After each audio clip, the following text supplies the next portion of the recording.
Hey, Dan here, and we have a question about earning an income while you pursue your artistic dream. And it happens to come from an INFP, but I think this really applies to just about everyone. And the question is, what do you recommend in terms of earning an income while your creative dreams take time? That's my issue. The creative dream is being an artist. I feel that I need to improve more or build more of a portfolio before I build a business. I don't want to be hasty. Also, some projects will take a long time and I'm still unsure how to do them. I guess I've experienced creative paralysis when putting pressure on my art to take care of me as it's not exactly reliable. Great question. So there's a couple things in here that I think are really important. One is about how soon you should jump into earning a full-time income from your art, if you will.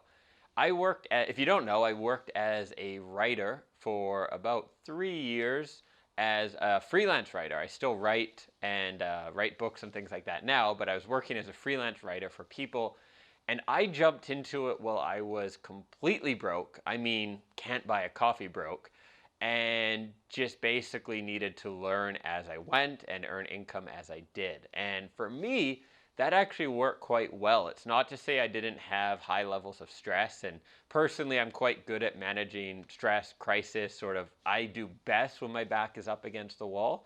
So keep that in mind with this advice, right?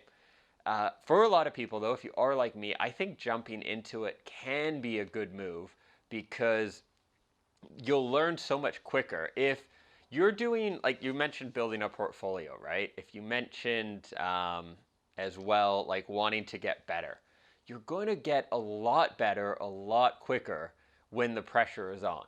If you have a deadline and a client, or at the very least a deadline, you're going to just, I don't know what it is, but I find I learn 3 to 5 times faster when there's a deadline. If I say to myself, hey Dan, try to read one book on time management this month, just for your own development, versus, okay, I need to teach something on time management at the end of the month. In one way, I'm going to be sort of like, okay, cool, this is interesting, and not really take anything away from that. On the other hand, I'm going to be pouring myself into it. I'm going to be learning and applying and learning and applying, and the results will be so much better. And so I think this aspect of needing to build your portfolio, of needing to improve, like, I don't know your work. From your question, I don't even know when you say artist if you are a painter or a graphic designer or a writer. I assume you mean visual artist of some sort. But I think you will improve the fastest when the pressure is on. So maybe you want to go to school for it for a little while. If you have very little skills in your field, that's a good way to have pressure and accountability. But if you've already studied, the art form you're doing, I would say start to find clients. Now, these could be low paid clients, or you could seek out well-known people like established businesses or people in your community and offer to do free work for them.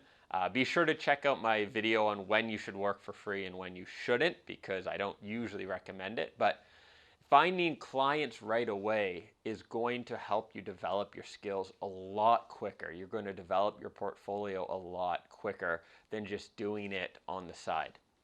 Now, with that said, if you are in a point where you don't have a lot of savings, where you also need to be earning a living, you don't necessarily want to be relying on your art for your income from the very beginning the way I did, because it can get very stressful and it can force you to rush your business maybe a little too soon, create too much stress and overwhelm, and then just end up quitting. So if you do need money coming in as well, I would encourage you to get the absolute shittiest possible job you can. And I'm dead serious about that. If you get some kind of middle of the road job, like you get an office job doing graphic design for a toilet paper company. True story, my first job out of university was almost working for a toilet paper company. And if you do that, then you can get stuck in that, right? If they pay you just well enough to get a nice apartment and start to be going out more with your friends, and your cost of living suddenly goes up a lot more, and the job isn't actually so bad, and your family says, hey, that's cool, like, we respect this job, good on you for working at that company, that's where you get trapped, and it becomes very easy to come home at the end of the day and be tired from your work and not get into your creative, your artistic business, and years and years and years can go by. Where if you get a job like parking cars as a valet or serving tables, or those aren't actually bad jobs either, but you get a job like that where you're not really applying your artistic side at all, so you can save that creativity for when you come home, and it's more physical than it is mental.